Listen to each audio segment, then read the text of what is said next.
Okay, there's Daisy in the far corner, having a snooze on a rainy day, and hello Ollie, there's our Ol. He wasn't too well last night. I don't know, he had an upset tummy. So, yeah. Right, chess. The chess game for Thursday. How did we go? Oops. How did we go? I won. That was a pretty good game. In this instance, I'm black, and I'll start off with my usual opening, which is getting my bishops out. Castling early, getting this bishop out and this one out, and then sort of I seem to keep advancing down this way in these games. This guy's a 940 and I'm 977, so my goal is to get to 1,000 in the next week or so, if I can, and not go backwards. So let's have a look. So he starts off.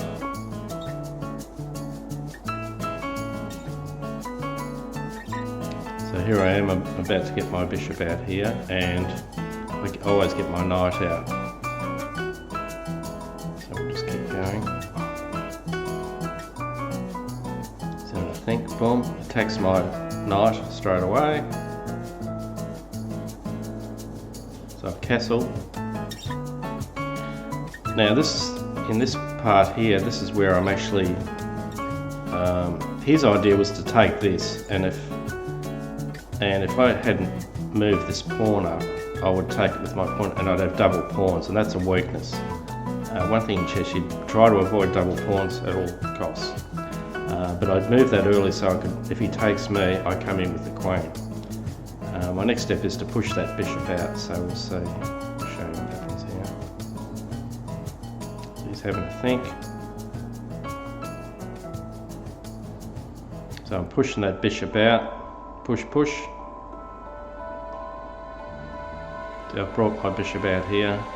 Now I've got this, hang on, well, I've got this pawn here. So it's really pushed up, but what he's thinking of doing is coming in with his queen and his bishop here. They tend to attack down this side. It's a bit of a fishing expedition, but they come down here. But anyway, we'll keep going. Now that was a sacrifice of my my knight. I often sacrifice knights to get a better position. And I love using my knights to take out bishops.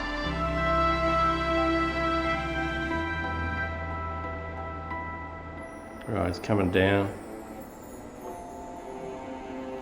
Yep, so I've got my second knight in here to stir up the pot. It's defended by the queen.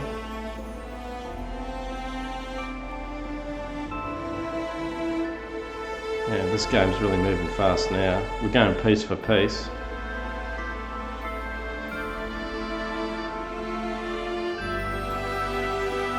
I was kind of glad that he came down and took that pawn because it released my rook. Now I've got another rook to bring up for an attack. So a lot of games, one of your rooks is always lurking around the bottom, not doing much. But if you can get it up here and then bring it in for an attack, it's great. Anyway, keep going. Oh, here he comes, here he comes. So I brought my rook across, boom. Now, I've got 1, 2, 3, 4 pieces, and all these pawns, a pawn stack, coming in at him.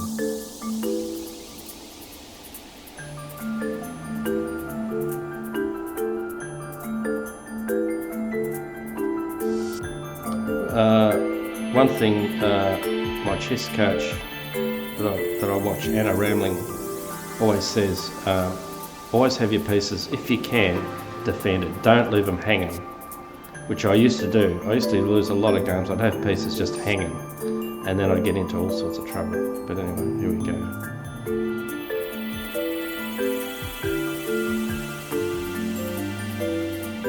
Yeah, at this stage, this white pawn is a worry to me. I want to try and get rid of that. I don't want that lurking around. And he's obviously going to try and push these pawns through. But his knight's just sitting there. This knight is not doing anything. He should have brought it in the game. But he just left it there, which I found curious. It's still sitting there, look, that knight. So I've gobbled up that pawn. And he's having to think what to do next. So I've decided to block this pawn here and just see what he does.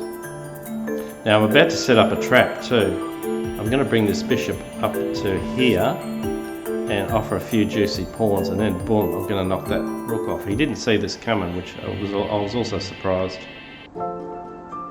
Here it comes now. He's having to think. Moved his king. See that? He moved his king, but he's still got this knight sitting there. He could have brought it over here and then there, and it's a whole piece just sitting in, and I think that was his downfall. Here comes my bishop attack. Boom, watch this. Once I take this, it's game over. Then he just quits. That's the end of it. So, and he had more time on the clock. So that was it. It was a good game. I enjoyed it.